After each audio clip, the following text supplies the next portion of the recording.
My little pony, my little pony.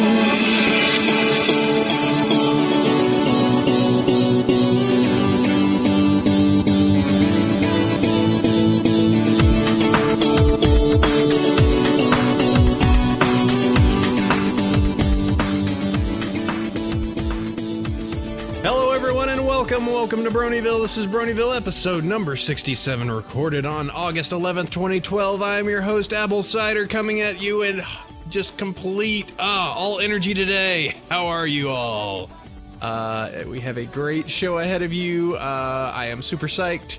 It's going to be a great show. We have all of our friends over on the Justin TV stream, which you can find on Saturdays, Pacific time, noon, at justin.tv/Bronyville podcast.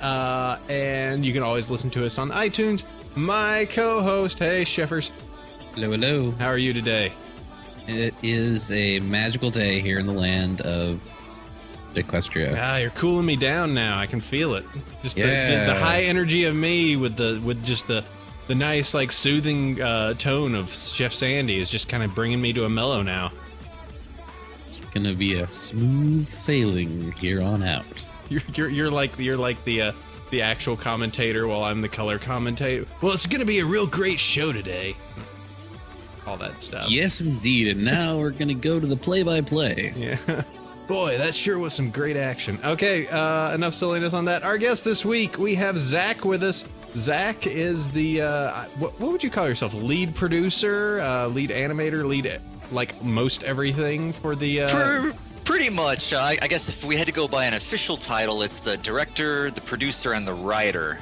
And then I guess I'd also be the lead animator and the lead background artist for the most of the backgrounds. And what is it that you do, sir? I mainly do a lot of managing. At the very beginning, when we first started back in March, I mainly did everything myself, but as we got more and more crew members and the numbers kept jumping up, I kind of found that I didn't have free time to do any art stuff, so it's mainly just a lot of managing. But Zach, take it back just one notch. What is it that you're working on? Double Rainboom, the first fan-made episode. There you go. So yeah, you've been the one that has been putting out the super high quality fan animation, what looks to be a full-size show that you're going to be making. Yes, sir. 22 full minutes of 100% show quality animation. Nice. So we've got you on today. We're definitely going to talk about Double Rainboom and the animation, what you're doing, where you came from, where you're going, all of that awesomeness. We have a requirement here on the show. We cannot progress any further. If you were to completely decide not to do these, nobody has done it before, but I believe the show cannot progress legally if these two questions aren't answered. So all right. there is a lot riding on this. I have to know from you before anything else happens on the show, what is your favorite character in your favorite episode of My Little Pony? All right, my favorite character is definitely Pinkie Pie. And my favorite episode is Winter Wrap-Up from Season 1. All right, and defend those. Why do you like Pinkie so much? Pinkie Pie is awesome because she's crazy. And I think that craziness is a good quality to have in any kind of character personality. Plus, if I had to name a pony on the show that is the closest to my personality, it would be Pinkie Pie. I'm a very extroverted kind of guy. I wear Hawaiian shirts and fedoras, and I'm always singing and making people happy. So Pinkie Pie is definitely the one that I like the best. Oh, fedoras. Oh, yes. The hat of the Brony. No kidding. At BronyCon, I'd say half of the bronies there all had fedora hats on. It was quite nice. I'm trying to remember who it was, but there was somebody that made a bet that they were going to count how many fedoras, and they got to 35 until they just quit. They were just like, I can't keep track anymore. I'm done. That's a lot of fedoras. I think I saw 5 and stopped there. Just went, you know what? That's a lot of hats. There's a lot of hats here indoors. All right. And winter wrap up. Why would that, sir? Out of all the episodes that I've seen, and I've seen all of them frame by frame a lot, Winter Wrap-Up, in my opinion, is the best episode that encapsulates the whole feel of My Little Pony. It's the one where you had an amazing song, great audio, great sound effects, great special effects. It had an excellent moral at the end. The character animation was stupendous. I loved all the acting. You got to see all the main ponies in it, and I just pretty much. I mean, when you talk to a fan and they talk about the one thing that they love about My Little Pony, usually that one thing can be found in Winter Wrap Up, and I just love it.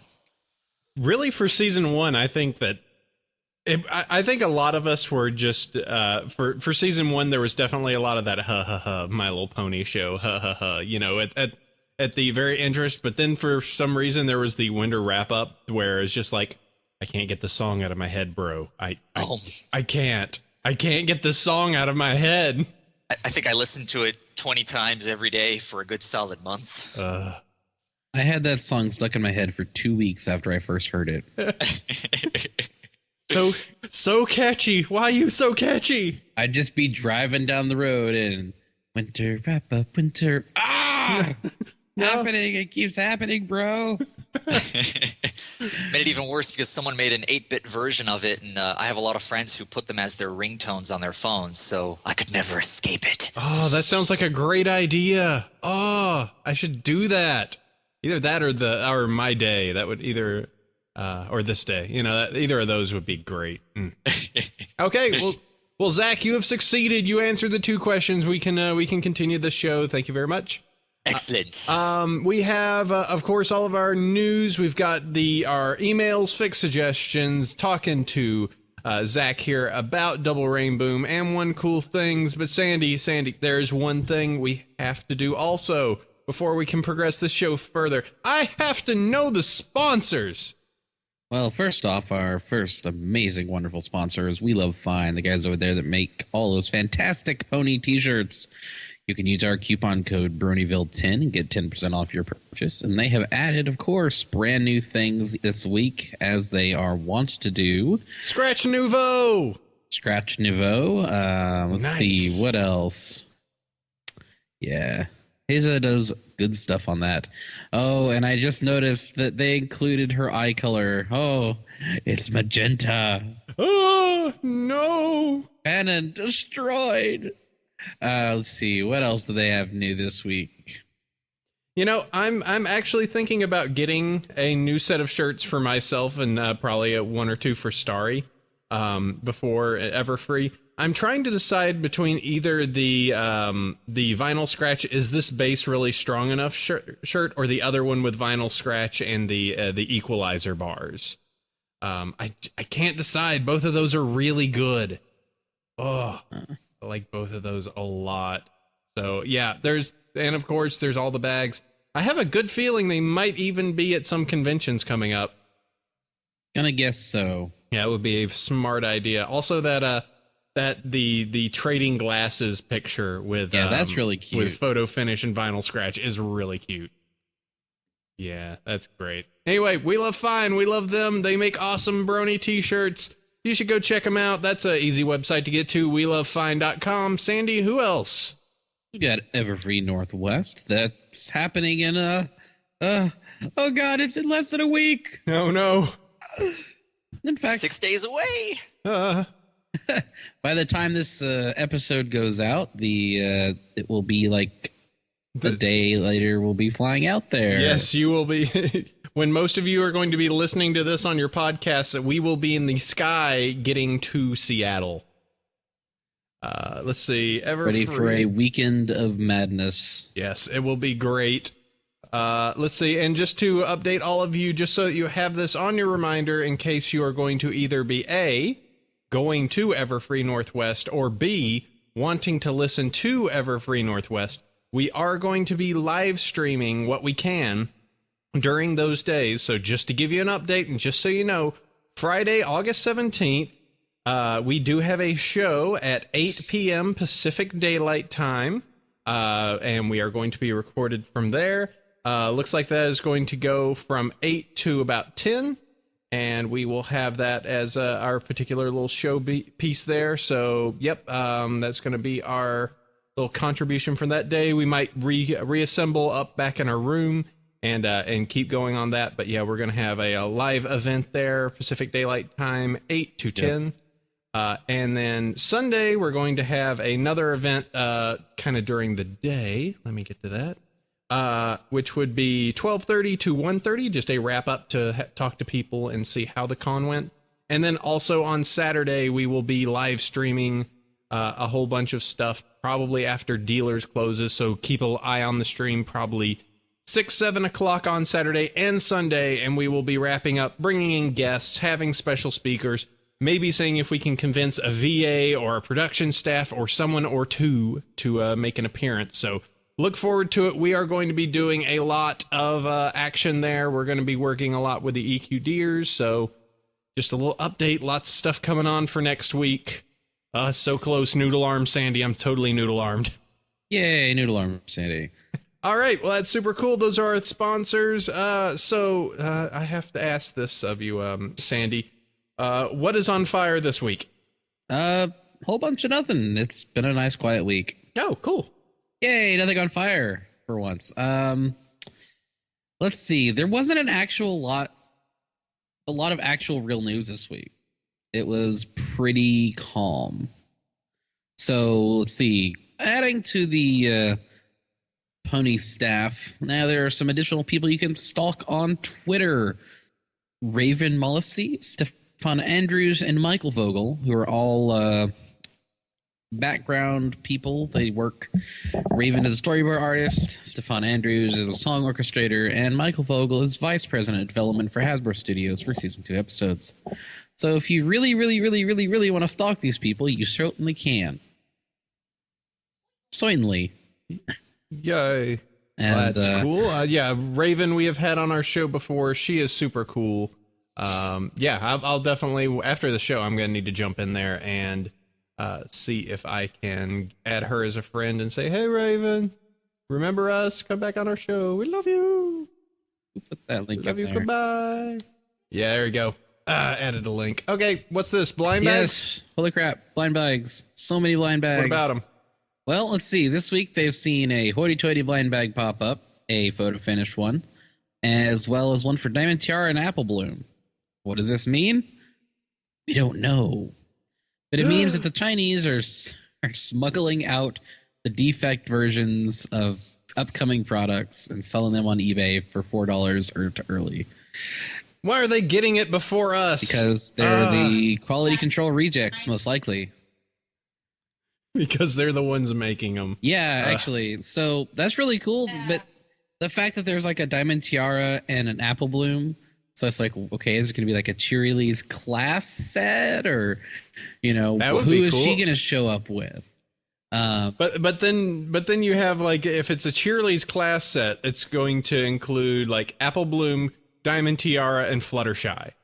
Like it'll like it kind of based off of the fact that we have the Spa Pony set that randomly includes Pinky. Yeah, it's like Sakura is the centerpiece on that one, but it has Pinky. Yeah. Well, I'm thinking that it'll be hoity-toity with Rarity with another character, and then photo finish with Fluttershy.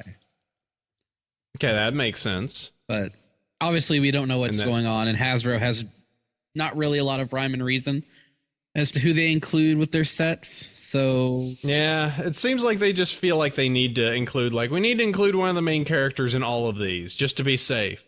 I mean, they did that for the fan packs too. It's just like, hey, it's Shining Armor and Cadence and Twilight, because we need that. Yep. Well, I mean, if you didn't already have a Twilight from a multitude of other ways, you could get a Twilight. I already have a Twilight. I have several Twilights. Not them arguing about Twilights. I think I have 2 Twilights and like 5 Rainbow Dashes. Yeah. You I would. have 5 Rainbow Dashes. You Rainbow fan. I know. I'm terrible. So this next little bit that you have inserted, AC, is not terribly helpful. Why? Because it's just a video. It's a bit of information from Lauren Faust talking to one of the guys at BronyCon and talks about some of her ideas for the show. And but it's just a video. There's not like a breakdown of what's in the video. But I can tell you because I watched the video. I can break it down for you. So, 1, it's not even Lauren Faust. It's one of the guys that was in the room with Lauren. And he talks about some of her ideas for the show. And but it's just a video. There's not like a breakdown of what's in the video. But I can tell you because I watched the video. I can break it down for you. So, 1, it's not even Lauren Faust. It's one of the guys that was in the room with Lauren. talking about what some of the things that were stated inside of the conversation. So it's like hearsay. Yeah, but I have actually confirmed with someone that what he said was correct. I have a friend that was actually in the room at the same time, and he kind of approached me and went, "Oh man, I'm kind of bummed that this got out, but here you go." So just to kind of go over kind of the bits of information. A lot of what was said inside of it was just kind of the preliminary ideas for the show. So I said, since Lauren's involvement in My Little Pony Friendship is Magic at this time is less than it was in season 1 and certainly in season 2, some of the things that she said might be may not be as relevant. How am I want to say this? May not be relevant now, because the DHX team could have gone back on and said, yeah, let's not go with that way. But what some of the things that were stated inside of there is, one, during season 1, they did want to bring up Celestia and Luna's parents, but they just didn't have the time to do it. So they are out there. There are a Celestial mother and father somewhere out in the deep nethers of space, we can believe. They're probably in the same location as Applejack's parents. Oh, burn. There was, I think, the most oddly dark information that was in there was the information about Scootaloo and kind of the decision of how they wanted to progress that character. It's just the detail was she would never fly. She would learn that she was really awesome at something, but would never actually have the actual capacity to fly. She would have been a disabled Pegasus. It would have been it's so weirdly grim in one way, but then again, it could be something that could happen at some point, or it could not. But I know that we've definitely seen enough fics of Scootaloo can never fly, that. You'd have to think, though, she'd be a disabled orphan Pegasus. They didn't say anything about parents. And I do think, it's kind of funny just the amount of information that's out there that we've gleaned at this point. With Applejack, the idea was, well, they never covered their parents, and they kind of think they aren't around anymore, but they can't really, really address that in a show. Yeah. That's but with Scootaloo, that would have been interesting. But then, some of the ways we're calling her a chicken, making fun of her inability to actually proper fly without knowing this information, it's just teasing. But if they had gone with the whole Scootaloo can't fly thing, which I'm saying they haven't, and they're probably not going to go with it. This is just an idea that she floated early on. That would have been really mean. Really outside the normal scope of the show. It would be one of those weird dark things that would just have it would be one of those there are occasional things that are kind of sad that get resolved at the end of an episode, but that's something that would just be there. You would always look at Scootaloo and be like, oh, kind of sad. Well, I wouldn't be surprised if they devoted an episode in season 3 to just Scootaloo, since we haven't really had a just Scootaloo episode yet, where she learns how to fly. I really hope that there's a Scootaloo episode. It'd be nice to see her go to flight camp. I would watch that. Yeah, I think that there's a. Let's just go down the terrible hole that, the going fanfic of this, just Scootaloo is having problems flying and she can't fly, and Rainbow Dash feels sad for her, so Rainbow Dash starts training her, and they train real hard, but Scootaloo just doesn't get it, and then Rainbow Dash adopts her. The obvious conclusion. Well, I think in Scootaloo's mind, Rainbow Dash has already adopted her. But then if she takes care of Scoots like she takes care of Tank, poor kid's doomed. I don't think she actually takes care of her. I'm pretty sure that at night, if you go to Rainbow Dash's house, in the shadow on the ground beneath it, there's Scootaloo sleeping. She's just got a little cardboard box under Rainbow Dash's cloud. Oh, this is so bad. She looks up every now and then. Rainbow. Oh, this is so sad. Someone needs to draw that. If there's anyone listening right now, please draw that and email it to me so I can see it. That will be the world's like. That goes in like the darkest scare. Like, oh, Well, see, that's so depressing. and then there was, but of course. Oh, sorry. Oh, Tetra's on sorry, it. it's so depressing because it's so true. Then, of course, there was the bit about the pony living in the forest with the deer, with like branches strapped to its head because it thought it was a deer, and it would between Rainbow Dash wanting to tell her the truth and AJ not wanting to shake the status quo and like not wanting to break the prime directive of hey, she's happy like this, don't let her, don't try and break that pony of that because they're happy the way they are. Don't break the prime directive. there is no pony prime directive That we know of. But then it's just the question of that, of like, how do you resolve that particular story too? Do they end up finding out and then just shrug, or who knows? It's interesting. There's a lot of like really cool, interesting things that could happen with that, and it's a neat little kind of collection of information. There's some other stuff in there that I can't recall right offhand. I think everybody pretty much glommed on the "oh god, Scootaloo, oh man" information that was in there. But yeah, I mean, and as I will repeat it one more time, this very well could simply be hearsay and change as the series goes on. So, well, again, this is stuff that was initially thought of. It's not current because Lauren's not associated with the show anymore. Yeah. And I mean, what's to say that nobody else has their dark history? Fluttershy has some sort of like. There's a reason she doesn't fly, and it's not because she's afraid of it. She's afraid of her dad. No. Yeah, see. She lives so far away from everyone else because she just can't trust anyone. Oh, no. Well, I thought they already revealed that she couldn't fly mainly because of all the teasing she got over at flight camp, which is why when she fell down, she enjoyed the ground much more. Yes, everyone's parents are dead. Everyone's going dark. Every pony has cancer. Vampire ponies. Just grim the show. Just done with it. Suddenly, the world of Equestria falls into Ravenloft. we don't go to Ponyville anymore. So we're going to move on to other things. That's a good idea. That's a really good idea, Sandy. We should do that. Except this particular information is also possibly dark grim.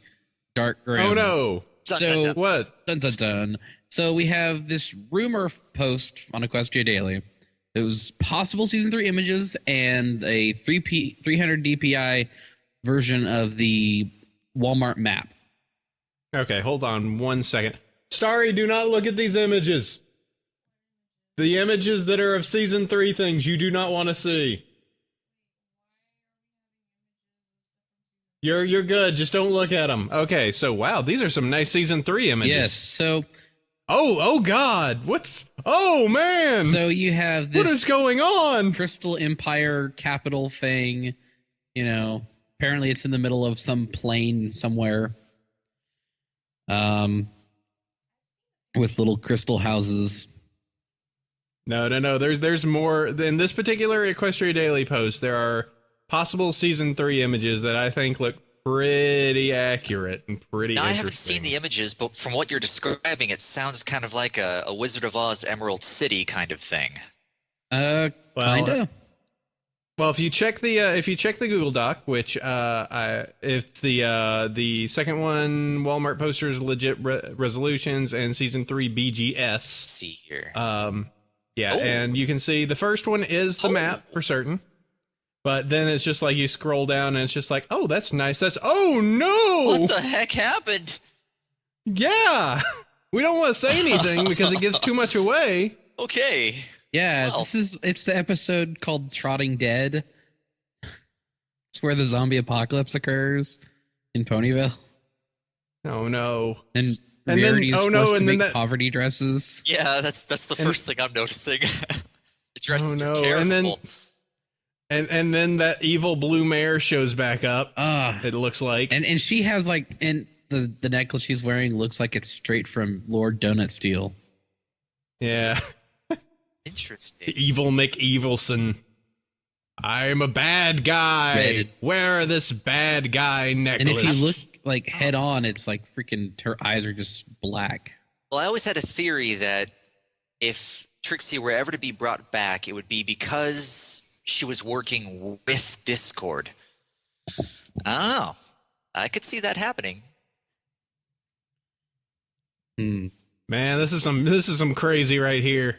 Hey, see, Sandy, could you make season 3 come sooner? I really want to know what I this would is really about. like that to happen, but we don't know when it's going to happen. Can you just like, can you call them up and be like, hey, could you just like send it now, because it would be really nice. I mean, I've been having to go to other shows to get my cartoon animation fix. It's not pretty. Don't you dare! Don't you dare! You know, watching Gravity Falls. Don't you leave and me. Adventure Time. It's. I don't know, man. It's these cartoon horses. It's all old. I need something fresh. Come on, Sandy. I can't lose you. I mean, don't you quit on me. I went on an anime bender the other day. You don't want to see what happened. No, though I will admit I kind of want to watch some Adventure Time right now too. So I pastel mares. I need them. I need them as soon as possible. We're getting at the end of the drought. You know what? We need this convention next week a lot. I think so. Oh, but yeah, there's some craziness. We'll see what that's about, because that looks like a real nut series of episodes right there. Or okay, hey, so it could be fake. It could be. So, it could totally be you know. fake.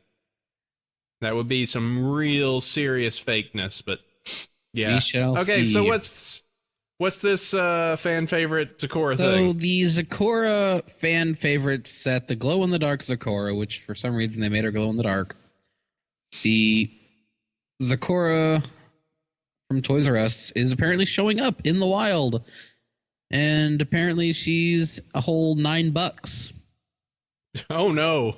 I think if any dig pony were to glow, it would be Zakora. Oh no, they're 10. It's because apparently the person that bought 3 of them is an associate, so they work there.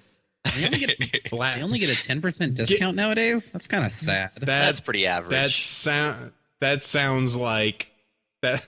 If you were to tell me, hey, what is the discount that someone could get at Toys R Us for working there? 10 seems about right.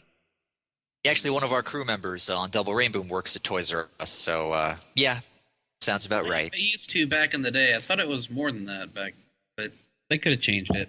Anyways, so that's apparently out in the wild. I'm going to call around to some of my local Toys R Us after the show and see if they have her, because also the fan favorites collection has been found in the wild, because I purchased one and mailed it out to somebody yesterday. I know. I was so jelly. I was able to pre-order the fan favorite collection. This is the one that has the 6 characters and Nightmare Moon. It's like Trixie, Final Scratch, Dash, Pinky, and 2 background ponies plus Nightmare Moon, and it's $40, about $43 of tax, and pretty big box. So I had to like beg the postal guy for a large box. So it's actually kind of expensive to mail it out. But yeah, they're in the wild. You just have to call around and ask them to hold them for you. And this is at your Toys R Us, your Targets, your like whereabouts did you find yours, sir? This was at the both the Zakora and the fan favorite collection are Toys R Us exclusives. Okay. You will need to call around. The guy I mailed this one out to was saying that the Toys R Us that he's spoken to said that they were only getting like a very few sets, like once they're gone, they're gone. Oh, geez. And I think that's kind of bad, but they have to see if they'll actually fly off the shelves. Yeah, I think kind of similar to the derpy Comic-Con thing. I think it's all just a big test of just like, well, we'll see how far this pool is. Will they buy it? Well, I have contributed to I have contributed to the rampant consumerism of America by purchasing those. Thank you for keeping our economy strong, Sandy. Hey, I'll pick up all the little miniatures too, because that's the kind of stuff I like to collect. But My ultimate dream is to one day have a My Little Pony chess set. Second they make one, I promise you I will spend any amount of money on that. Get a crystal pony set, and we have a crystal pony on one side and regular pony on the That's other. right. If you got enough blind bags, you could kind of do it and just make sure that you like labeled which. So let's see, like, oh, you got main 6. Hear me, Hasbro. Make it. Yeah, you have to have a well, Celestia and a Luna for the king and queen, and you'd have to have. You'd need 2 Twilights for the bishops. You'd need, I'd say, Rainbow Dash would be the knight. I'd say Applejack would be the rook. Fluttershy would be all the pawns. Fluttershy's and Pinkie Pies. Fluttershy's and Pinkie Pies for pawns. And rarities. Yep, and Lyra's. There you go. That sounds like a plan. Yeah, totally. Someone make it. Make it, Hasbro. Hurry up. All right. Changelings versus ponies. Yep, that's a good one. Okay, so that handles all of our news for this week. Nothing currently flaming or on fire. Next week, we'll have a lot of information about Everfree Northwest, and since we're doing a show there, we'll be covering the news there as well, and hopefully having a lot of information. But it's books time. It's time to talk about all the awesome, interesting reads during the summer that you can go through and just lose yourself into. I am doing Ditsy Doo's Dismal A Derpy Day by Clavdiz Caesar. A day in the life and the glimpse into the mind of Ponyville's favorite mail carrier and single mom. But if she had the choice of any one day for everyone to read about, it probably wouldn't be this one. It's a little bit wordy. It is a single fic, complete 12,000 words, slice of life, and a hint of romance. It is, it just pretty much covers a not so great day for Derpy. It does introduce some, I would say, OCs, addendums of character, of making brothers and for 2 sets of characters that seems like they probably would have. And I admit I haven't gotten all the way through it to see, but it seems like a pretty good fic of just, if you want to see how Derpy goes along her day, kind of bumbles along, and how actually the main 6 kind of step in there and keep giving her like little morale boosts to keep going. It's a neat little, it's a nice little slice of lifer. I would highly recommend. It is very highly rated, 440 thumbs up to 7 down to 7 naysayers. So, if you go for it, I would do this. It's Ditsy Doo's Dismal Derpy Day. Link is in the show notes. Sandy? All right. Well, I'm breaking my streak here. Uh-oh. What are you doing on me, Sandy? One of them ponies kissing stories. What you reading? Well, if FimFiction will decide to load, I can explain it better. It is titled I Do by Kits. When Applejack and Rainbow Dash wake up hungover and in the same bed, they've only got one question.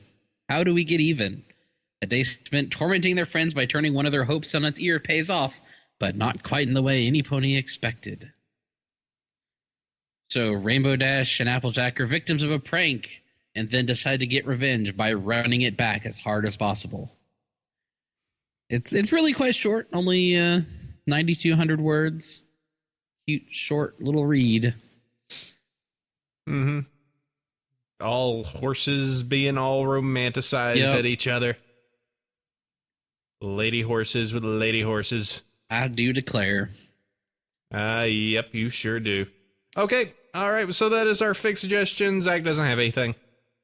I apologize for that. I just I don't read a lot of fan fiction, which is ironic Man. because Double Rainboom is fan fiction. So there you go for you. Hypocrisy. Well, you know what? There you go. You can consider your own thing its own form of fan fiction, which leads us perfectly into topic time. It's time to talk to Zach about Double Rainboom in this little fan-made episode you're doing. So tell you what, let's break down from the very beginning. Where can people find information about this? To find information about Double Rainboom, it's pretty easy. Just go to www.doublerainboom.com, and we've got a website up with everything you need to know about the film.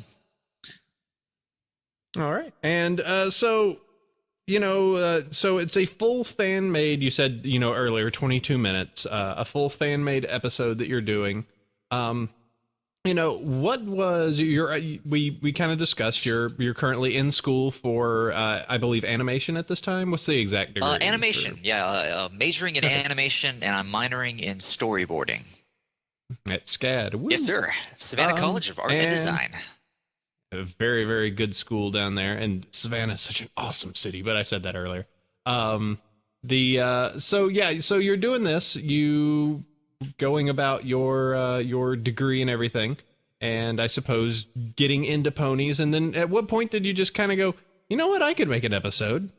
It actually wasn't until I had already had a good year's worth of just creating fan art with My Little Pony, because I have my Ballad of Mecha Pinkie Pie storybook and my Deviant art, and then I did that Present Break animation back in September of last year. Oh, that was you. Yeah, I recall that. I recall the Mecha Pinkie, and I do remember the Present Prank as well. Yeah, the whole goal behind those was to teach myself Flash, because I loved My Little Pony, but overall, though I wasn't creating it just for fun, it was mainly to literally just teach myself how to work the dang program, because it's a pretty complicated and frustrating program to learn. And the storybook, Ballad of Mecha Pinkie Pie, was designed to teach me, how to color, use gradients in Flash, how to have good perspective, 1 point, 2 point, 3 point, 5 point perspective, how to use lighting to create an atmosphere and a good effect, and basically just to teach myself the whole interface and how to work with the layers and everything in Flash. And once I had mastered all that, I went ahead and moved on to the next step, which was puppet animation in Flash, and I went ahead and went with ponies with that as well, because I was able to go frame by frame through the episodes and kind of reverse engineer how DHX Media Vancouver built their puppets. And so I built my own puppet and animated Present Prank and released that. And for all intents and purposes, that was supposed to be the end of it. I was going to keep doing the storybook, Ballad of Mecha Pinkie Pie, but I was pretty much done, and I was going to move on to other things. But I had a lot of fans who wanted me to keep going and make another animation. So I went ahead and decided that I'd do one more. But if I was going to do one more, I was going to make it as big and as epic as I possibly could. And that's kind of where Double Rainboom came about.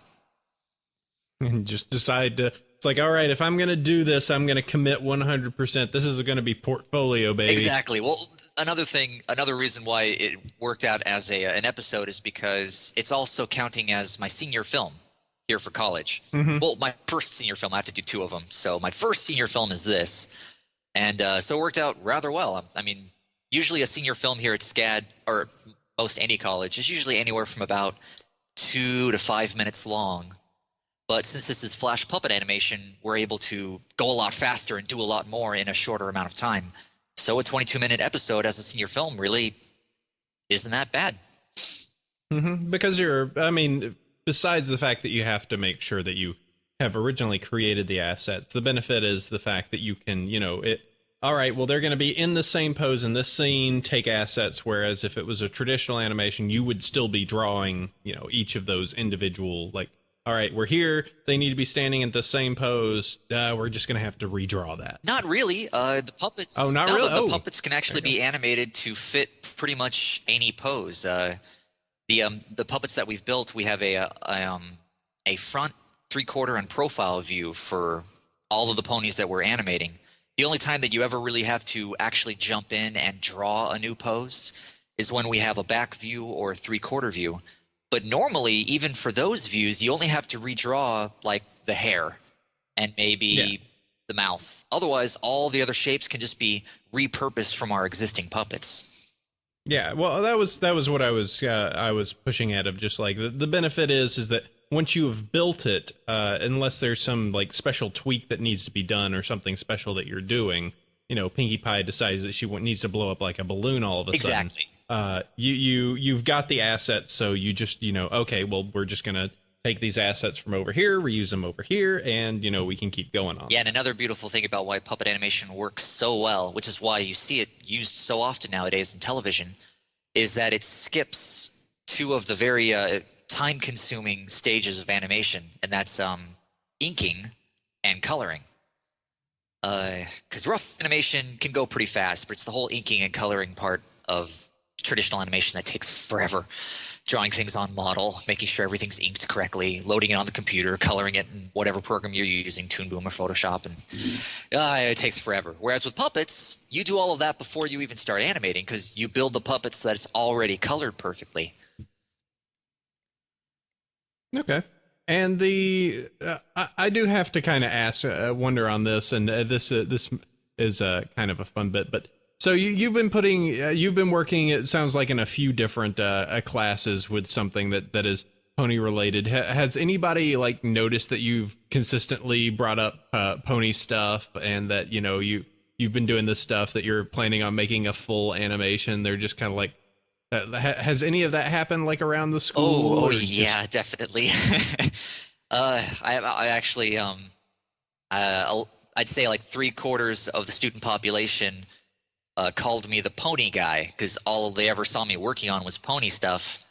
And I actually had a lot of them come up to me personally and like lecture me, saying that, why are you wasting your time doing ponies? You should be working on your own original work. That's what's going to get you hired, blah, blah, blah, blah, blah.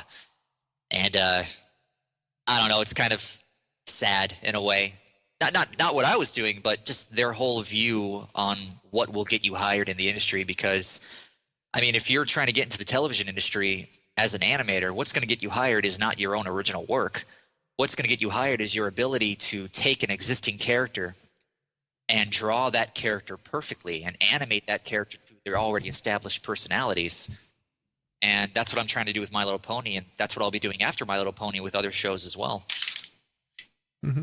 I wonder if a lot of that is just and I assume that's mostly been, you know, from other students that have just been like, dude, come on, you know, I've got this great idea for an animation. I've been wanting to do it since I was 15. Wait, what are you doing? That's something based on a show that's already out there. That's crazy, man. Yeah, we actually had a guy who took that to a sort of personal vendetta, and he started harassing our crew members and writing graffiti on our posters and ripping them down and things like that. And he wrote like a really lengthy kind of troll message and pasted it over one of our posters, basically saying that exact same thing. Like, why are you wasting your life on My Little Pony? You should be working on your own original work. You're paying $40,000 a year. You're wasting your life, blah, blah, blah. Wow, that guy's going to be really disappointed when he graduates. Yeah, I know. Wait, I don't get to just draw my stuff? Forget this. Yeah, and I'm not saying that I don't have my own original stuff. I have a lot of original ideas, but I don't know. I'm under the kind of mentality that I don't want to jump straight into my own original work until I know with 100% certainty that I can do it perfect. And I'm kind of using My Little Pony and other fan art related projects as a way of training myself. That way, if I mess up now, I'm at least messing up with something that's fan art, and I'm not messing up with something that is my own creation. Mm-hmm. Now, Tetra does bring up a little point here, and maybe you could kind of bounce off of this with what you've heard. He was saying that don't forget copyrights on portfolios. Applying to a studio with characters of another studio doesn't look very good. It doesn't, which is why, well, it looks good depending on how much of your portfolio is copyrighted characters. And it also depends on the studio. For example, if you want to get hired over at Nickelodeon, they love seeing their characters in your portfolio. They don't want to see just their characters. I'd say like 50-60% of it should be their characters, and the other 40% should be your own original creations. But no, studios absolutely love seeing you draw their characters because that's what they're hiring you to do. they're hiring you to draw their characters. But then again, if you want to get hired at a studio like Disney, Disney hates seeing their characters. If you have a single Disney character in your portfolio, it'll really hurt you. It all really just depends on the studio you want to get hired at. Got to do your research. Yeah. Do your research. Yeah, and that's why I said several portfolios for different studios always is a plan. Yeah, definitely. So. You actually want to have several demo reels depending on where you're wanting to get hired as well. Like if there's a studio that's hiring for a character animator, an in-betweener, you want to only have your demo reel and portfolio full of in-betweening work. Whereas if there's a studio hiring for a key animator position, you want to make sure that you have a lot of key animation that you could show them. Same thing with pretty much anything you want to get hired at. Mm-hmm. So you've been working on this, like so you have right now on your website, you've got the first, it was like 45 seconds of the actual full episode up. Yes. Yep. How long did that particular one piece take? It took about, let's see here. I animated Twilight Sparkle and the bottles in that first 35 seconds. And that took me about, I'd say 40 hours of work. And then on top of that, there's also a lot of special effects in there, like the liquid in the bottles and the pages turning, and not to mention the backgrounds being fully colored. I'd say between all of the other crew members who did all of that, that's like another additional 40 hours of work there just for all of that. So if you were to sit down by yourself and do everything in that first shot by yourself, it would take you a good 80 hours of work. I'm going to give you a number real quick. So doing some math, I'm going to math you up. I was just like, all right, so it was 45. It was about 45 seconds.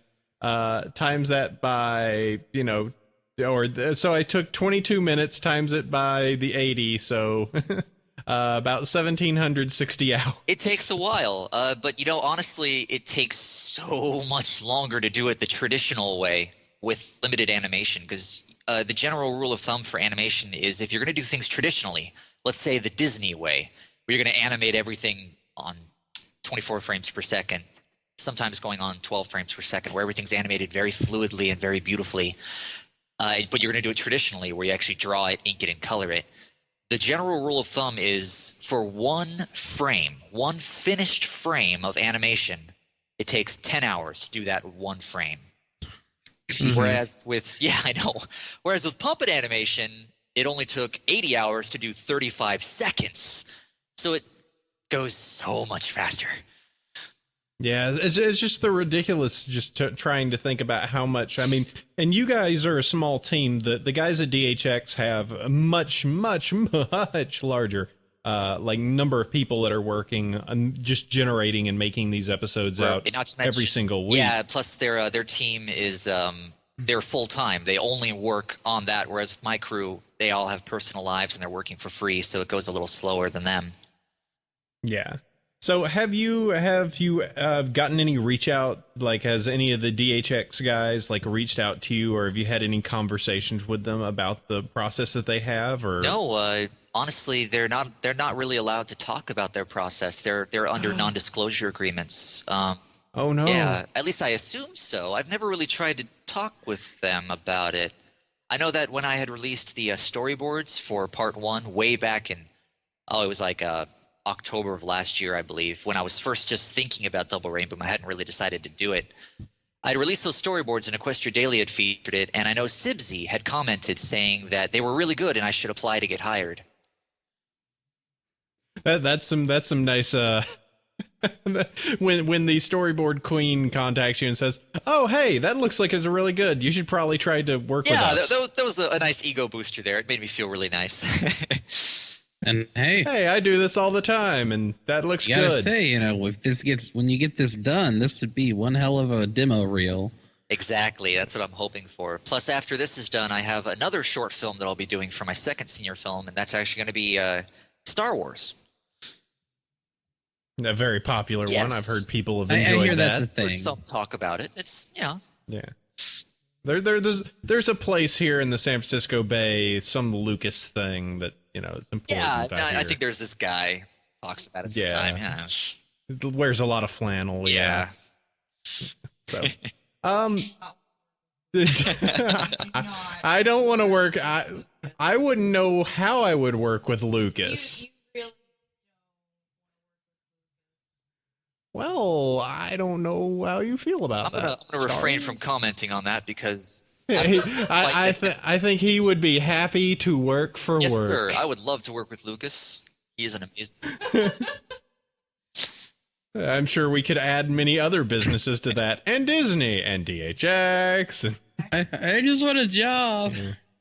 Exactly. can I get hired by you guys? That sounds good. That's another Thanks. thing that I have to be very careful with because in my the animation industry is very small. I know that it seems like it's a large industry, but it's not. If you actually watch a lot of the animations that are out there, and you look at the names on the credits at the very end, and you cross-reference those names with the names at the ends of credits of other animated films, most of them are the same names.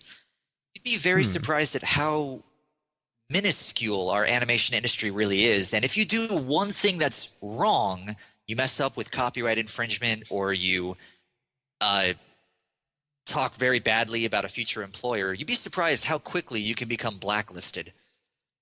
Yeah, so which is one reason why I had to get copyright permission to use the My Little Pony characters for Double Rainboom. Otherwise, my college wasn't even going to allow me to touch it. And how'd you end up going about that? Did you actually have to like reach out to Hasbro and be like, "Hey, so what do you guys think about this?" Yeah, I had to email them and let them know that I was a student at the Savannah College of Art and Design. I linked them some of my existing work, let them know that I was going to be very respectful towards the franchise. I was going to create all my own assets. I was going to release all those assets for free. I wasn't going to make any money off of it, et cetera, et cetera, et cetera. And about 2 weeks after I'd sent that email, they emailed me back with legal permission allowing me to use their characters on a one-time exclusive basis only to use their characters for this film. Okay. And we did have one question in the chat. Let me run to that. Little Nova 7 asks, so what made you decide on the name Double Rainboom? Because there's a double Rainboom in here. Hooray! Yeah. That's the name. That's the reason why it's named that way. I mean, when I was first coming up with the screenplay for this, my original intention was to somehow get Rainbow Dash to do a double Rainboom. And pretty much the whole story revolves around that. And does it have any like reference to the infamous double rainbow? It does not. I wanted to keep the memes as little as possible in here. I wanted this to feel like an actual My Little Pony episode. So if anyone watched it on YouTube, they would actually think it was a real episode. So I try to make all the characters 100% true to their personalities. The show is very lighthearted. The episode's very lighthearted. It's meant to not have a lot of memes. The only one that we put in there is the troll Celestia face at the end of part 1. That's the only thing we put in, just as a kind of throwback to present pranks, since we had a troll Celestia in there. Mm-hmm. So, and we just had one more question. I'm sure the answer to this is because you are still in school, but Sam M13 says, so why didn't you apply to DHX? Because I'm still in school. There you go. It's not just that, but What a twist. You'd be surprised how rare of an opportunity I have right now, being in this kind of setting. If I were to apply to DHX and get hired, sure, that'd be great. I'd have a job and I'd be working for them, but I would forever miss the opportunity to create a fan episode like this. The only reason why Hasbro gave me permission in the first place was because it was for educational purposes, because I'm in college. If I were to leave college and get hired, I would never have the opportunity to use copyright. Yeah, they would put the kibosh on that. I would completely lose out on that opportunity. Not to mention, I would miss the pool of resources that SCAD gives me. They have excellent computers and rendering farms. They have a gigantic student body of animators who are better than I am. All those animators are looking for work constantly because they're trying to build up their own portfolios to get hired. So it's kind of like we're all in one big studio setting here, yet we don't have to worry about the production costs of a studio setting. It's really quite nice, and it's something that I'm definitely not going to throw away just for a job. Well, depending on the job. Yeah, Tetra has a really good point here. He says, also, if you get out of your school for an entry-level position, you cannot get higher as it requires a degree. The degree means nothing, but legally you need it to go higher. What is I would that? actually, Sorry. I would actually say no that. If you're good enough, they don't care. Yeah, I completely agree with you on that. It's animation is definitely different than your average field out there. In animation, they don't even care if you have a degree at all. They just care about your portfolio. They care about your demo reel.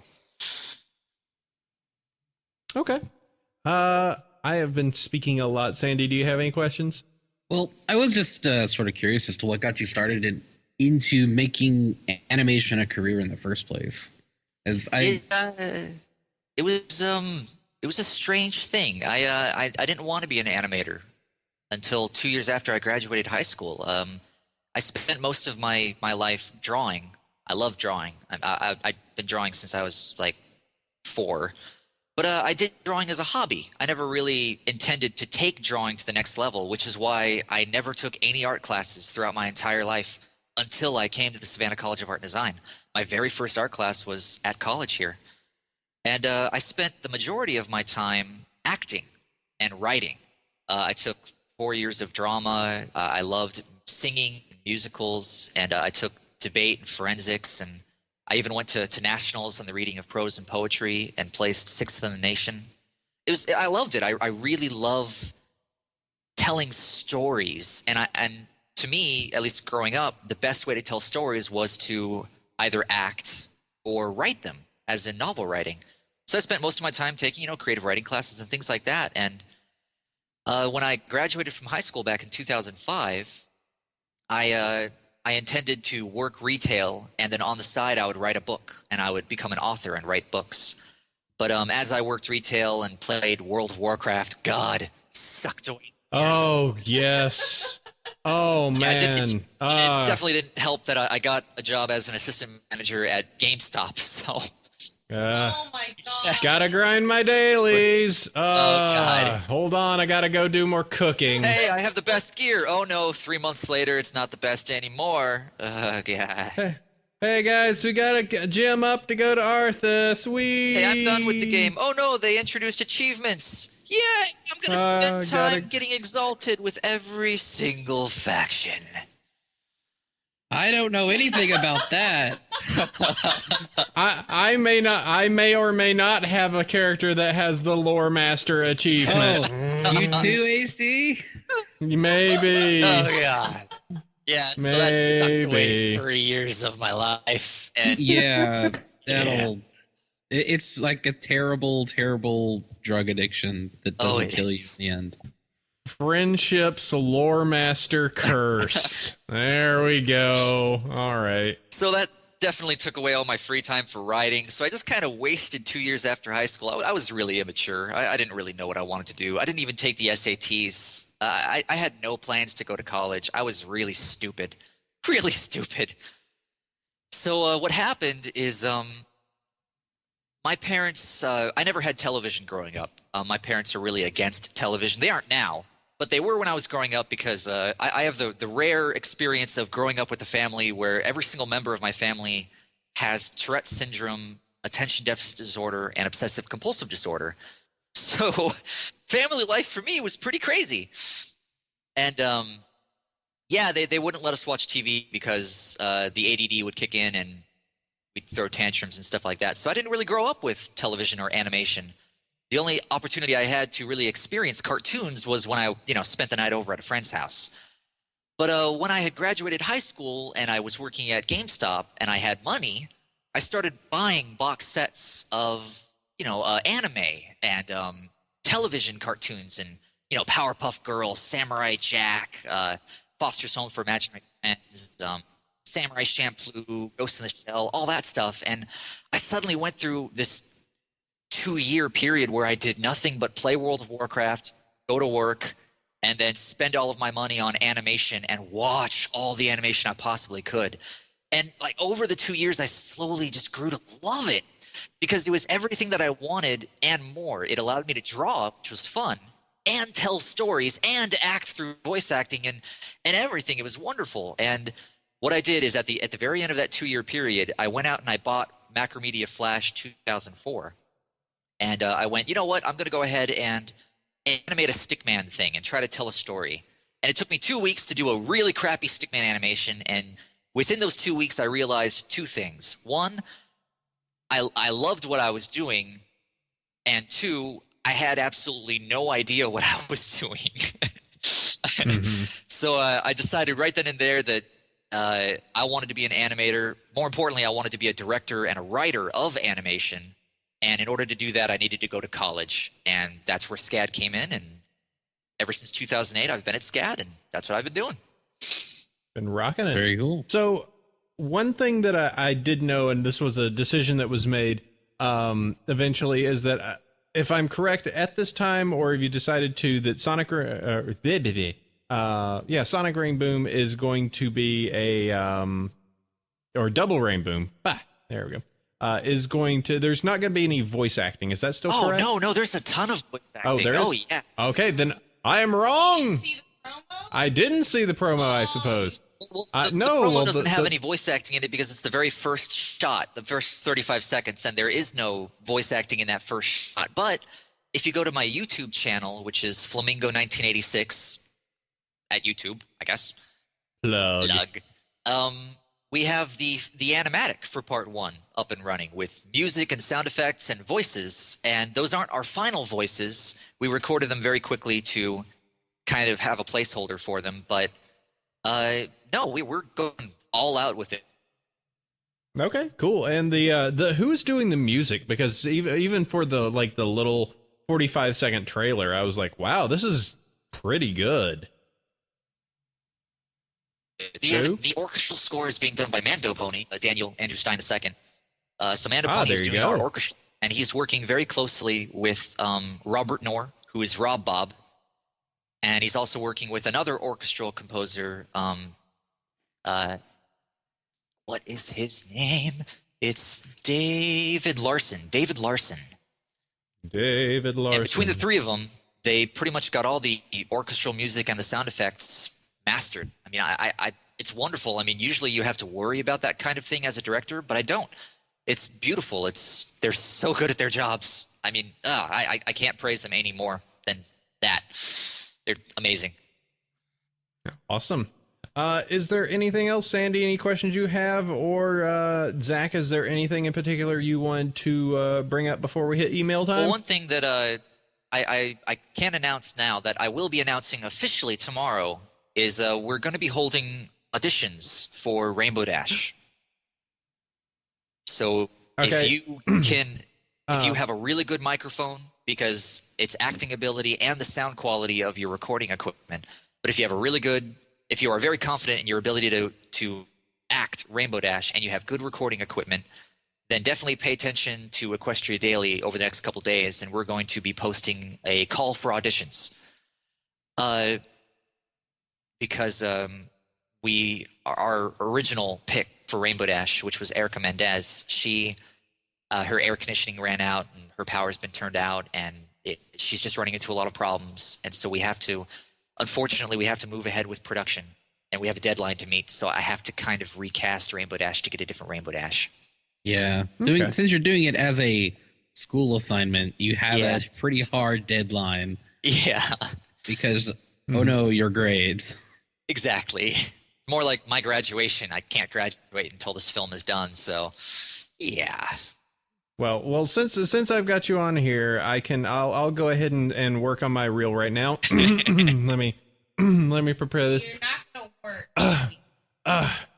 Hi, so I'm Rainbow Dash. How are you? I wish to do a rainboom in the sky so you could see it. Cause Twilight, you got things you need doing with your potions. Why do you sound like Christopher Walken? I just wanted to see if I could rainboom. It would. Why do you sound like Christopher Walken? I just wanna do a fly in the sky. I'm the fastest flyer, and I really like the Wonderbolts. Oh my god.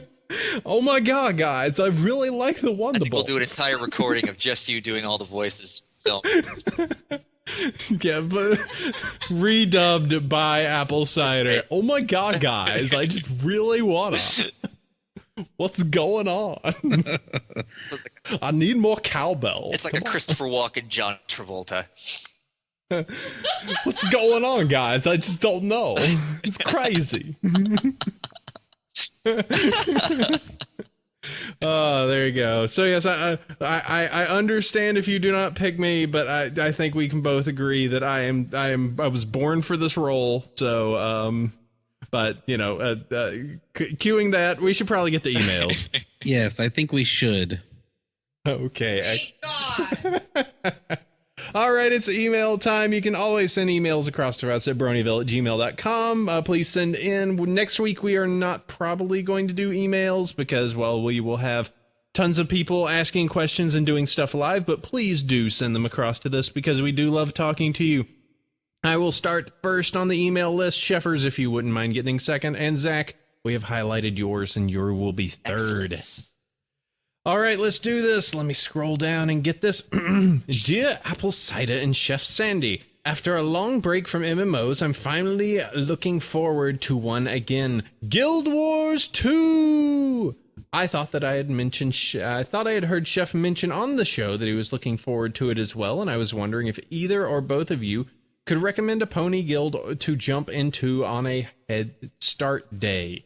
I looked at Equestria Gaming already, but the list is pretty sparse. I am a working adult, so I would have limited playtime, but I love helping others and joking around in guild chat. Thanks in advance. I've never played Guild Wars. I haven't either. I'm I think a it looks Star cool. Wars Republic man right now. Poor man. I know. I think Guild Wars 2 looks really cool. I'll probably pick it up some point near launch, but I don't know anything about a pony guild.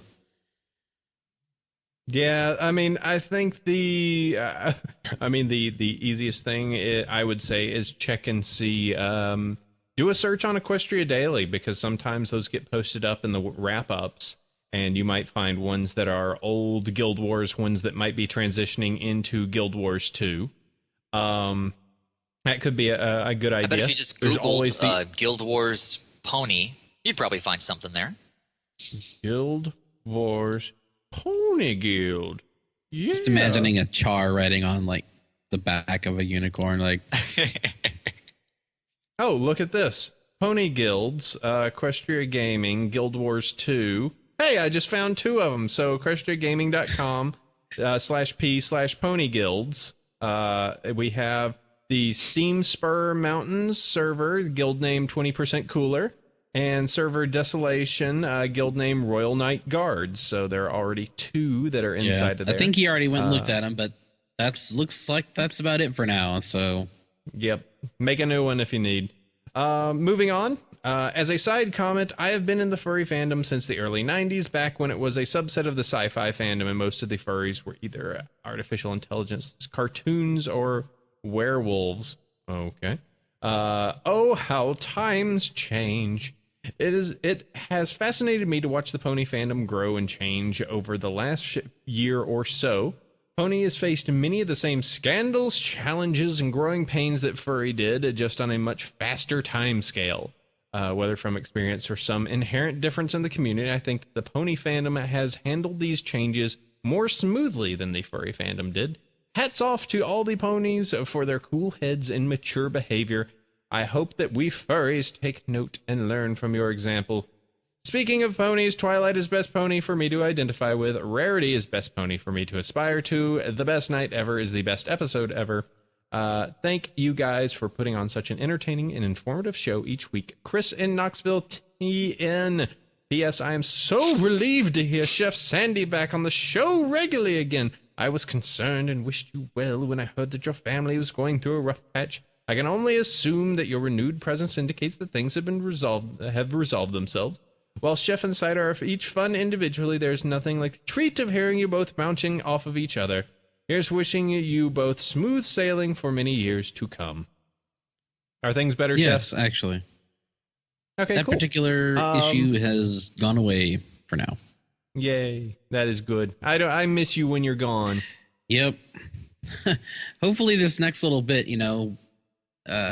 I'm going to try to not miss many episodes, but there may be another period of time in the next couple months where Sandy's going to be sparse. Oh.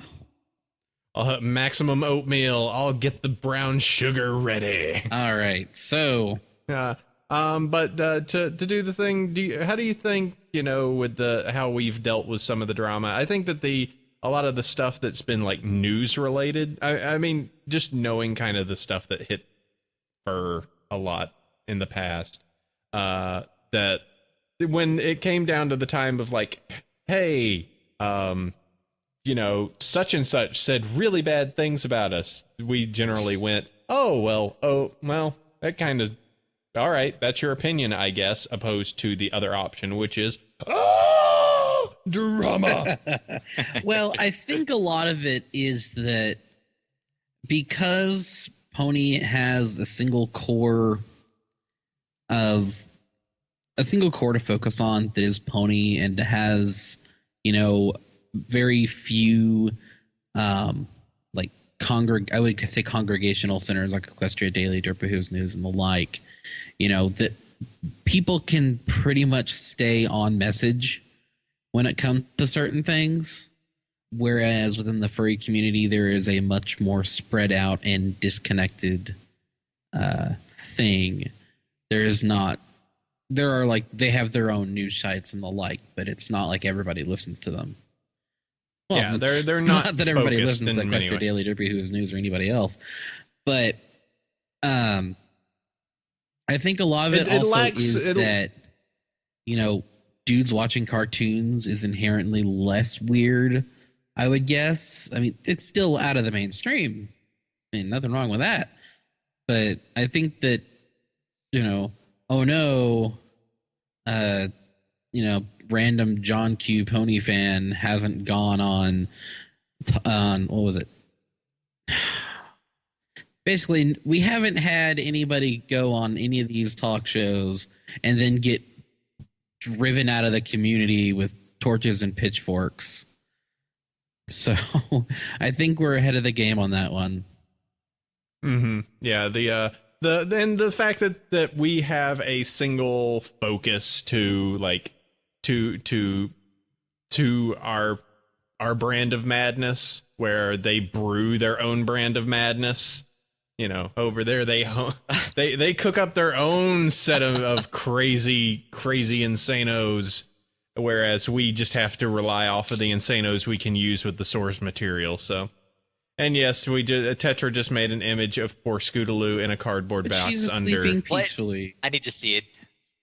She is pretty happy though. She's rather happy, even though she is sleeping in a cardboard box under Rainbow Dash's house. Very. You should join the live stream so you could see these guys. It's really cool. Okay. Let's see. Moving on. Sandyface, what's the next email? Next email. Dear Chef Sandy. Sorry, Apple Cider. You're still number one host, though.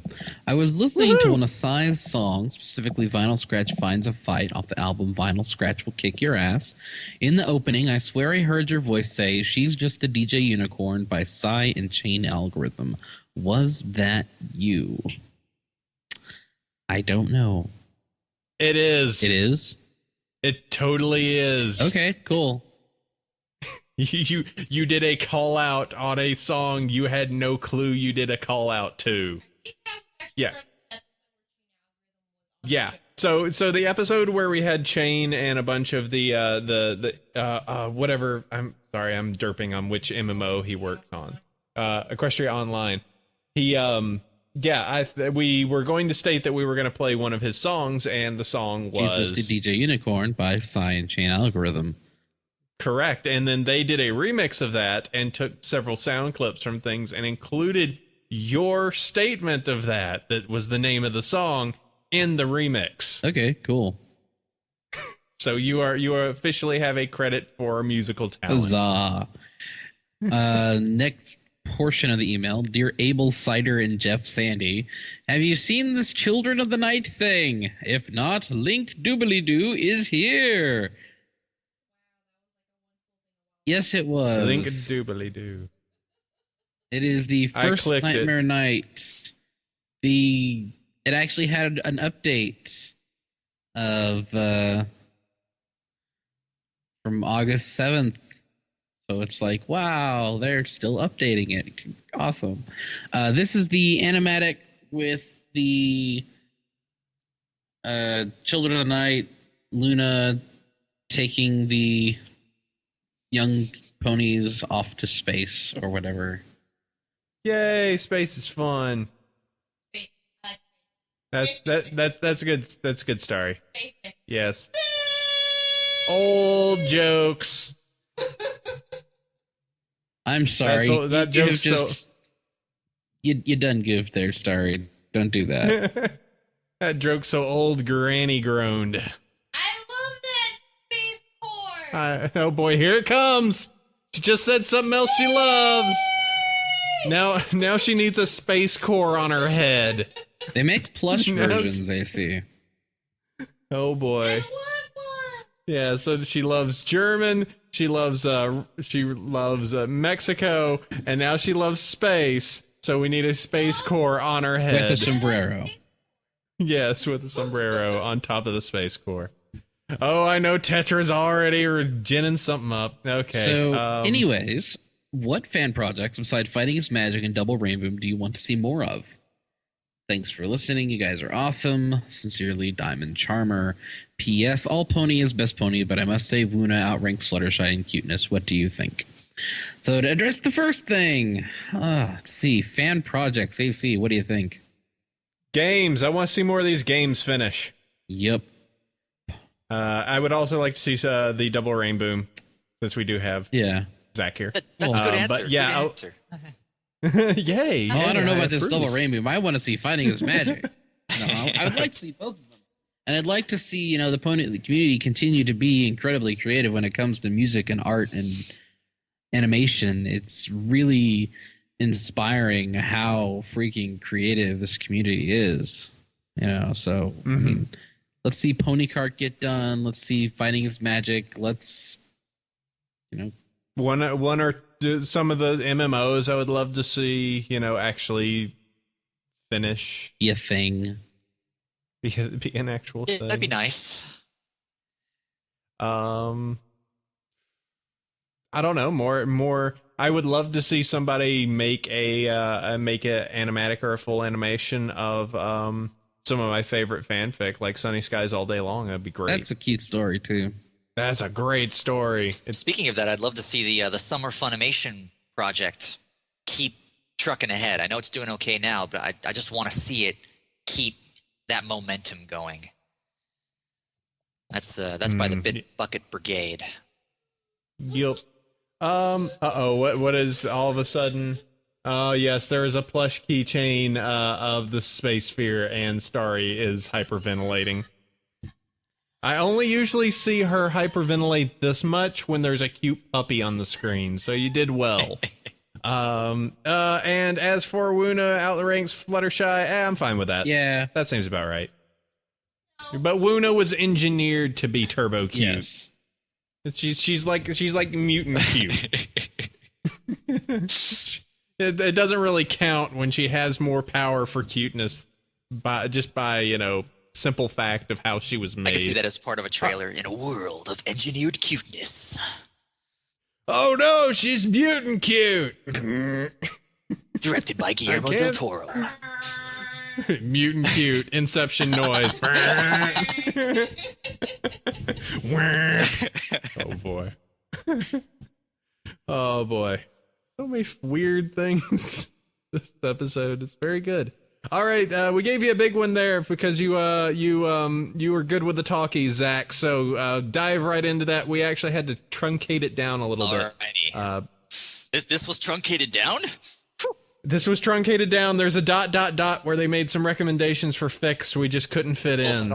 Actually, oddly enough, if I put my link down there at the very end of the ... you actually can still get the link. So there you go. But go for it. All right. Dear Apple Cider, Chef Sandy, Starry Night, and any guests, I love your show and have listened to all of your podcasts. I have been a brony for a little over a year now, have always been looking forward to your podcasts every Wednesday since I started listening to them. Unfortunately, I haven't been able to listen to the live stream recently because of computer issues, but I love your podcast just as much as I did when I started listening. There really has been a lot of drama recently with a 13-episode freakout, the Fighting is Magic leak, and apparently a few prominent musicians such as Alex S. who left the fandom. Now, I didn't freak out at all about the 13-episode confirmation for the same reasons that you guys talked about last episode.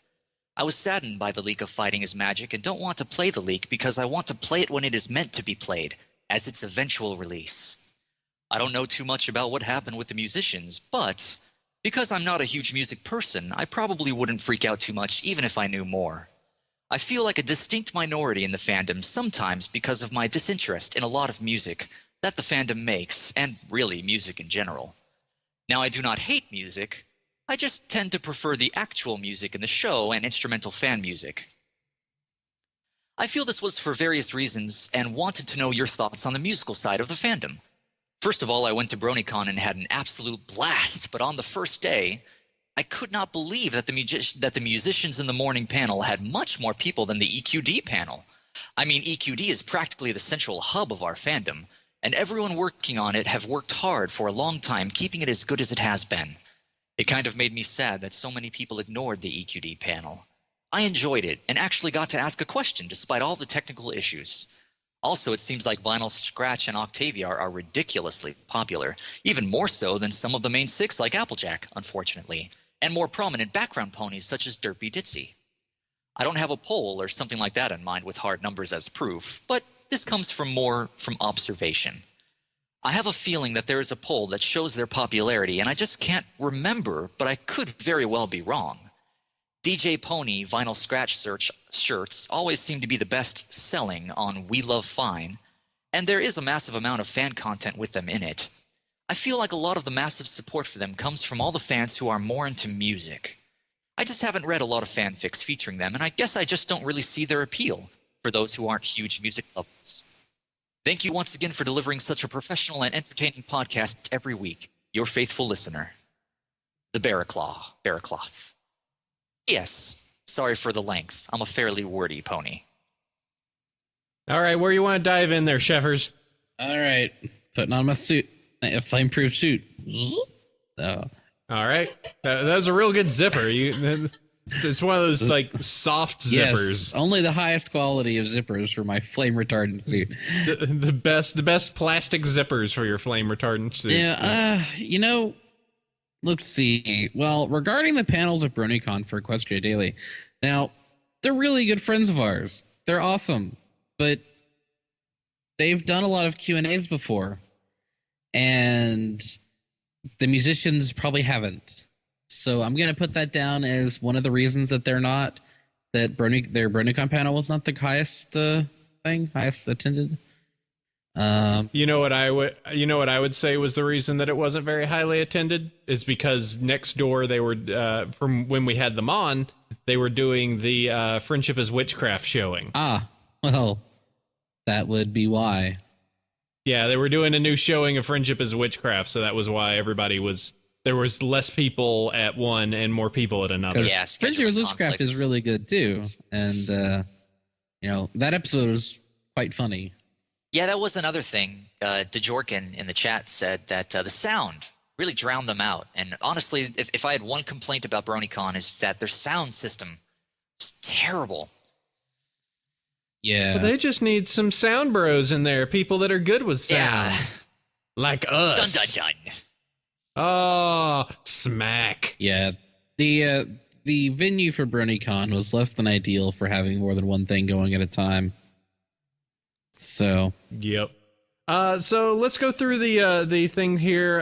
There's kind of multiple bits to this. Let's start at the top. So we first wanted, I know that we just by the reaction of the chat and everybody.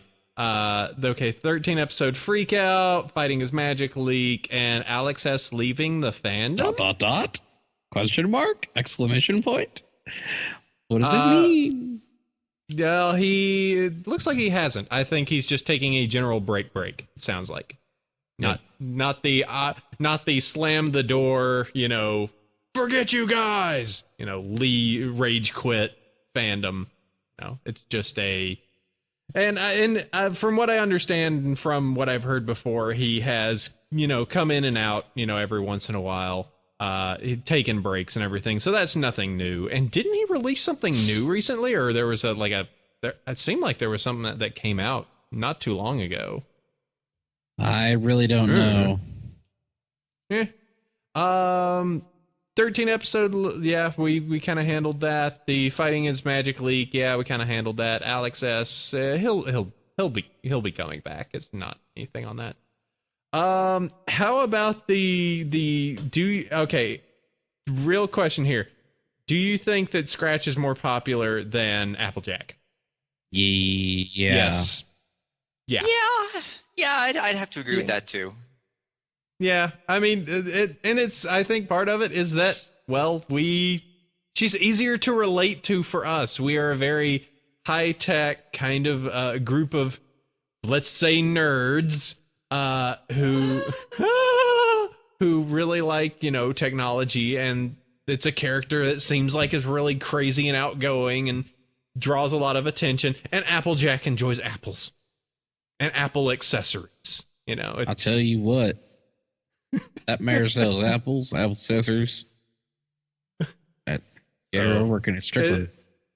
And as we have always said, opposed to Rarity, who has had her shining moments of, seeming really interesting and like kind of having her moment to shine, Applejack has still not had that point where it's just like, oh yeah, Applejack, she's totally like, she really helped out this episode.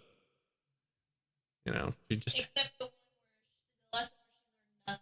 Yeah, the episode where the basis of the episode is, this is too much work. Can you guys help me? Apple family arrogance, not an element of harmony. So yeah, I mean it's hence the reason I am planning to get a vinyl Scratch shirt before getting an Applejack shirt. So there you go. Would you say? I think that you could probably say the vinyl Scratch is probably an equally as popular as Derpy, but I think Derpy still holds as kind of like, if somebody was to say, if somebody was to say, give me a single representation without any words attached to it of what this fandom is, and you showed Derpy, I would be like, yeah, that'd probably be about right. Yep. Yeah. So, that's kind of the Derpy is our own creation. And it pretty much is her own creation. If we hadn't made such a big deal about that animation error in the back in the very first episode, it would have just been completely washed under the table, where Scratch did actually appear in all of her glory in an episode, and we just kind of embrace that. So yeah, Derpy equal fandom mascot, vinyl equal music part of fandom's mascot by DeJorkin. So there you go. Here we go. All right, my turn. I got a real short one here. Hey, guys. Yeah, I'm way late on this. Just found your show. I'm working my way through all the episodes. My 13-year-old daughter says if you call her Bronette or anything other than Brony, she will hunt you down and hurt you. Gary Randall. Okay. I am being threatened by 13-year-old girls. Girl after my own. Yeah, does she get a official membership into the Supernovas? Yeah, we have to find out. Bronette, 13-year-old Bronette. Oh, look what I did. No, I'm sorry. 13-year-old Brony daughter. If you are a fan of Starry Night, you can be a member of the Supernovas. So, that weird group. No, yeah. Yeah, you can fan. Yeah. How'd I do that? I don't know. Whatever. Sandy, keep going. You got an email. I got an email. Yay. Wake up, Sandy. Stop doing all your raids. Stop doing your dailies. But my dailies, they're so important. No, I'm not playing. I got to fish. I got to fish all these coins out of there. Dalaran, it may be old content, but it's real to me. Fish all the coins. No, I'm not actually playing WoW. Hi there. In episode 65, Emmett Hall asked a question. Have you or any of your listeners been part of a rabid community fandom before, or is the MLP community their first? I'm totally paraphrasing this in the worst possible way. Now, I'm older than a lot of the people in the fandom, 30. Oh, how is he still alive? You're almost 30. Quiet, you. I'm 29. But I'm completely honest saying this community is the first time I've ever become this involved with the fandom. I enjoy Star Wars, Lord of the Rings, etc. as much as the next nerd-type person, but never before did I write a bunch of original music for them, read fanfics, or join large-scale projects and tribute to them. Cough, Fallout Equestria radio drama. Excuse me. Goodness. Yeah, well, that went with fine with the cough there. You just replaced it with a hiccup. Bit. Ahem. Excuse me. MLP, if I am, is my first true fandom outside of music, and I must say we're a lot nicer to each other than guitarists are. Warblist. P.S. AC, you're an old school Sonic fan too. I'm right there with you, buddy. I remember when the first Sonic came out. I don't know how much I played that game, except that I could probably transcribe all the music from memory. All about that Starlight Zone. I don't like to bring up those bad times. It hurts, bro. No, I was very into it, and then there was just after Sonic Adventure 2, it was just like, what are you don't know what you're doing, do you? You're just, wait, I don't like that character. You're making a game about him? And he's running around with guns? What are you doing? Sega, knock it off. And then I found a better community to be a part of. Yep, and now I'm a part of it. Now I own it. Now I'm all turbo important. What about you, Sandy? I was never involved in Sonic. Well, no, I don't mean that. But, the question is, have you ever been part of a community? Yeah. Cool. Yeah. It's like, okay. This is probably the most, yeah. It's a little Nova brings up, but I dislike the fast character in MLP. You mean the fast blue character? Speedy Blue. Speedy Blue Horse. Speedy Cloud. Speedy Blue Cloud Horse. Blasted blue. Speedy Blue Cloud Horse. Oh boy. Yep, but yeah, I do enjoy this fandom more. It does a better job. I think it's more interesting, and as far as I can tell, the people that are making it still love the source material, which I cannot say for Sega, who appear to just simply be like, so now let's see, this game, we're going to make him, he's gonna be a cook, and he's fighting giant potato wedges, and Robotnik is the head chef. Yeah, it sounds like a game. Let's make that. I think that Starry is indicating where you're going to end up soon if you keep this up. Oh, okay. I see. All right, let's go ahead and move on. Something like that. Okay, so that goes in, that takes care of our email. So yeah, that has been it. You can always send an email across us to bronyville@gmail.com. And now it's time for awesome things. I must give the 5-star iTunes bronies. We have, I don't have it here, but we have 704 ratings. Let me type that in. 704 ratings on iTunes. So thank you very much for those that have left us ratings, and very much thanks to at blank Trent MK2 and Alex Ryman 35 for leaving us written reviews. That is super cool. We are high up there. I actually found somebody that left a random listing on Twitter, that somebody not even in the fandom, that was just like, holy crap, there's a My Little Pony podcast that has 695 ratings. What is up with this? And retweeted it back, and then she started a dialogue with ponies. Aha! Our show is making contacts. Also super big thanks over to WTFHIW for sending us a donation this week. He is in the chat. We love you, dude. Listen, if you're ever free, let's do dinner or something. Let's like high five at least, bro hoofs. It's very important that we get that money to make all of our pay for putting up the show, and just making sure that we can do this, every single week. So thank you very much for what you can do. I do have to say, Fluttershy has something to say. Oh man, that is way too quiet. I have this problem every week. Hold on. Mixer. All right, here we go. We're gonna kick up. Oh man, no, hit the wrong one. That raised everyone's audio. Why is it doing that? Stop that. You're bad. Why are you so bad, AC? Why am I not good at internet? What's going on here? I just want to... Okay, I need to make sure that Skype stays down. This stays up. All right, hold on. I'll just do this real quick. You rock. Woohoo. Oh, wow, that's loud too. Hold on. You rock. Woohoo. That was still quiet, but whatever. Here we go. You rock. Woohoo. There we go. That's at least doable. All right, so very special thanks for everyone for sending that donation across. You made Fluttershy happy.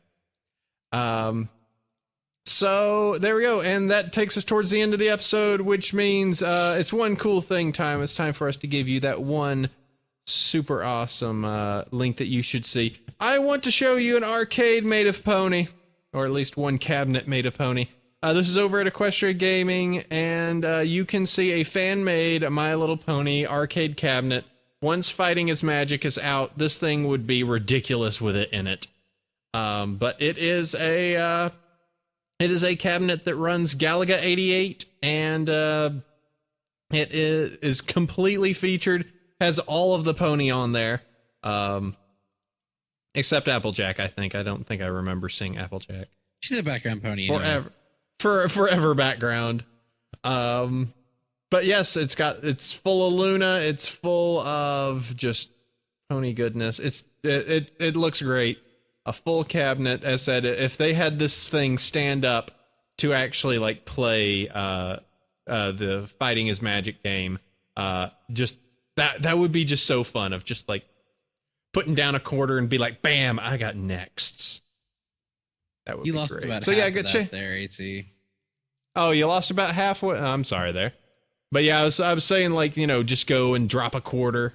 Just be like lay it down there on the arcade and be like, I got necks on this on your pony arcade. That'd be cool. So yeah, go check that out. It's a full video of the cabinet and some playing Galaga on it. So you should check that out. That's the fan-made MLP arcade cabinet. Sandy, what do you got? Sandy. I'm really having some audio quality troubles on my end, I guess. I don't know. No, same here. You're good. I have no idea what he just said. Well, that's unfortunate, but I still can't hear him. Okay, hold on. Let me type He's this. dying. Oh no. Your turn, Sandy. I know. So my one cool thing this week is a weird little video, Pony Gangnam Style.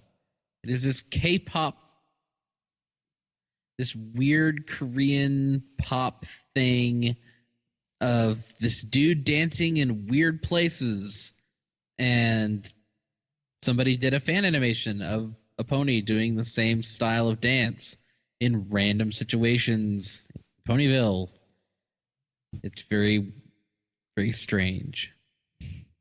But it's very cute and very funny. Just kind of the what thing to start your day. Just need to start your day and all of a sudden just crazy dance. Aha, I'm still a robot to him. Ramp, ramp, ramp, ramp. Burp, burp, burp, burp. Burp, burp. This is hilarious for one person, and that's me. Okay, let me type this in. Zach, it is your turn. I can hear you saying that. Oh, good. That's really beneficial. So, all right, it's your turn. My what do you have for your one cool thing?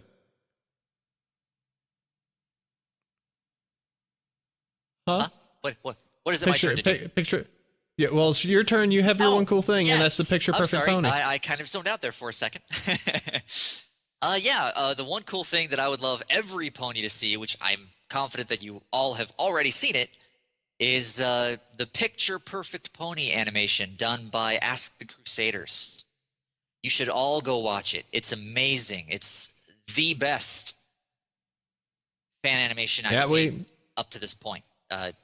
It probably perfect. Straight up is, yeah. I would go so far as to say that it's just as good as the animation that I've got for Double Rainboom. In fact, in some areas, I think it might even be a little better. It's freaking amazing. It's good. Everyone go see it. Go see it now. Would you say it's picture perfect? Yes, picture perfect pony. Just type that in Google and bam, you should get the...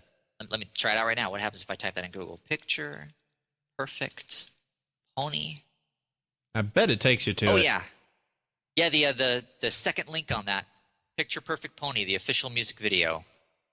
What's the first link? The first link is to just the song, which was done by Mando Pony.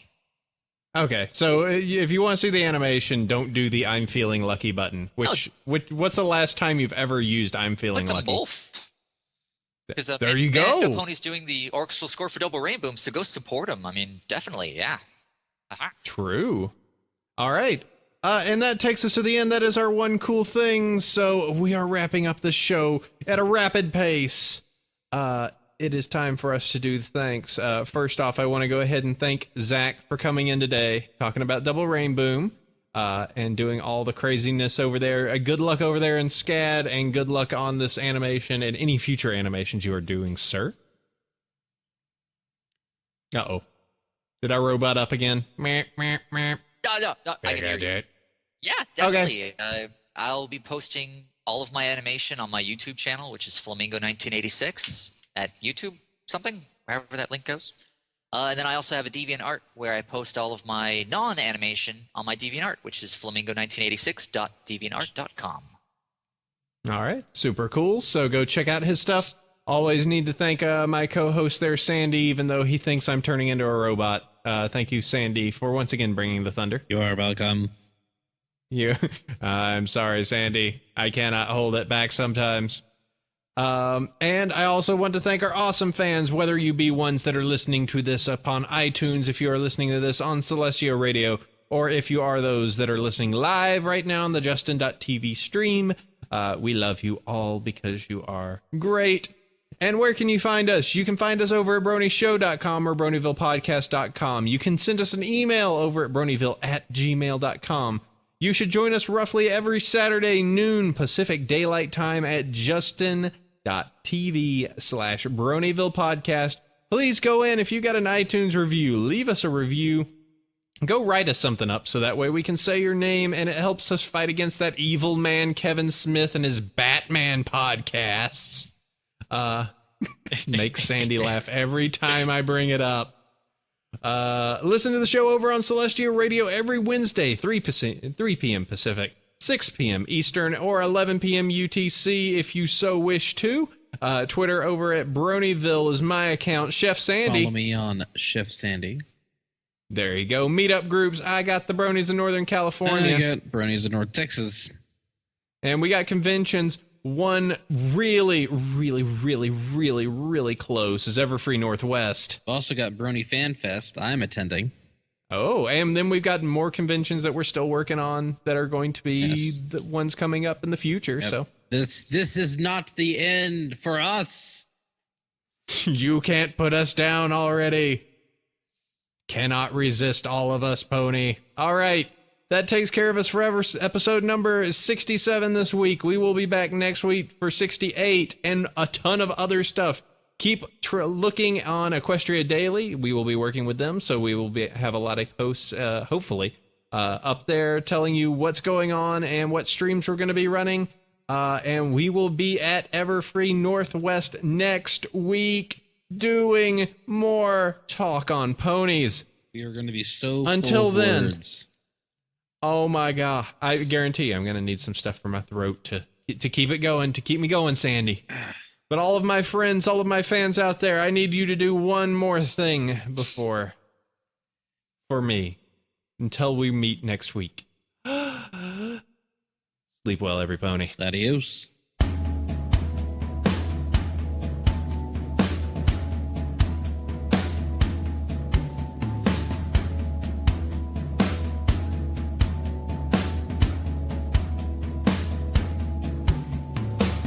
They took me out of my house, now I have a new home. I got the pills like a good girl and I got a new bone.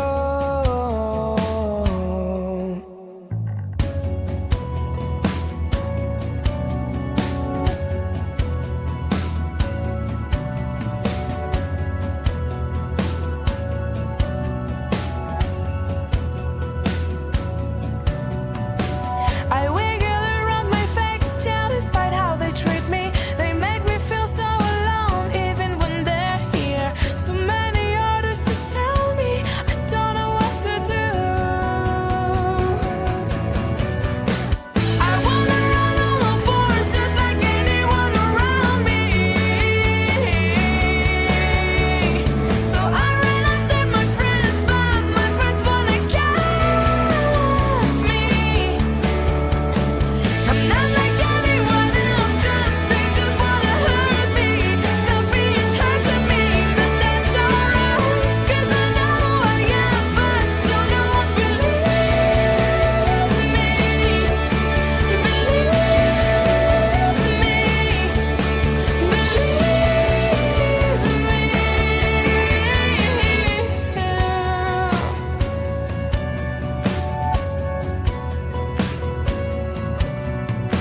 Now I see everyone else from a small window. They all seem so normal, it feels really shallow. So I wondered why everyone were against me. I thought that it's normal to be who I want to be, and they all call me crazy, but I just wish to be free. I wanna run on all fours just like anyone around me. So I ran after my friends, but my friends wanna catch me. I'm not like anyone else, 'cause they just wanna hurt me. Stop being touching me, but that's alright, 'cause I know who I am, but still no one believes in me.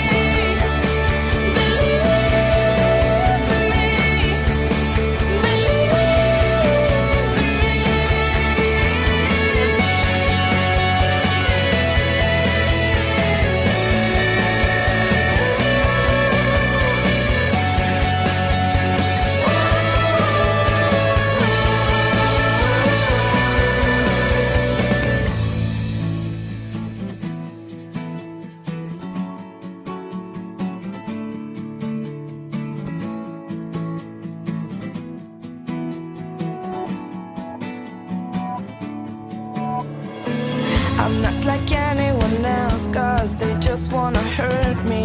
Stop me and torture me, but that's alright,